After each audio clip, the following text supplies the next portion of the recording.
The Wheelabrator incinerator plant has been in operation for over 30 years.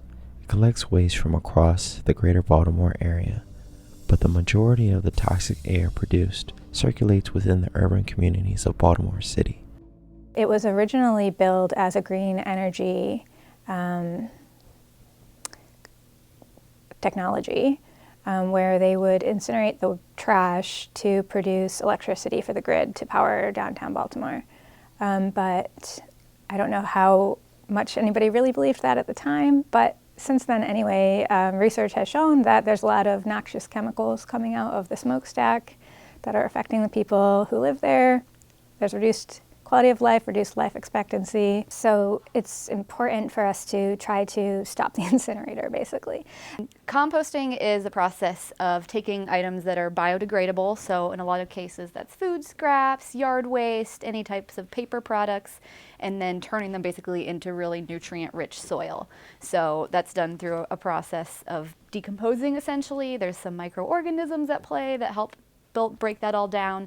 And then you get a really high quality product that you can add to soil, which helps grow more plants in the future.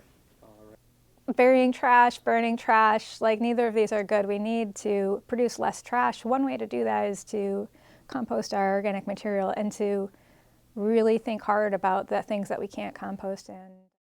In spite of the pressing need for alternative waste management resources, corporate incentives are preventing Baltimore residents from getting the resources they need. So again, we really are trying to tap into like institutions and just businesses that produce a lot of food, because there is a food waste diversion bill that's taking place starting in 2023 that says if you produce more than 1 ton of food waste, you can no longer send it to a landfill or to an incinerator.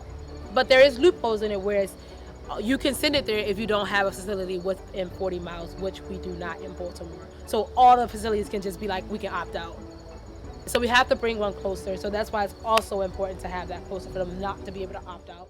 So here, it's an aerobic process. We're always trying to add oxygen to the process so you don't get those methane gases, you don't generate GHGs, and you're able to produce a high quality product at the end. When you burn it, you're making some energy there from the heat, but you don't have a viable product at the end. Here, the heat is more of a transfer. It's the energy used to take it from that piece of lettuce back to being food for another plant for lettuce.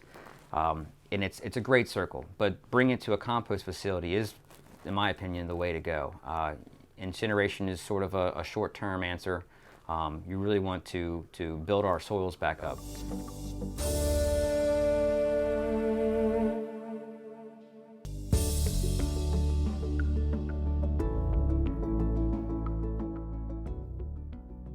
And so it's really the fact of the matter that we can address that food waste in a real way and also be creating jobs for residents by creating a facility here in Baltimore that would address the food waste.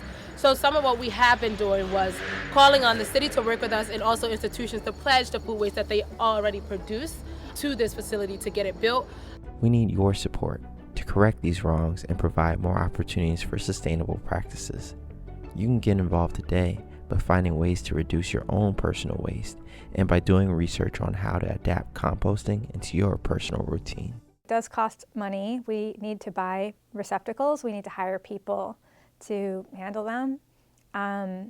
But we do need to do it, and our community partners are counting on us. But I hate to say, this is a pretty small thing, and we need to make much bigger changes. So I think I am motivated to really push on this because it is achievable.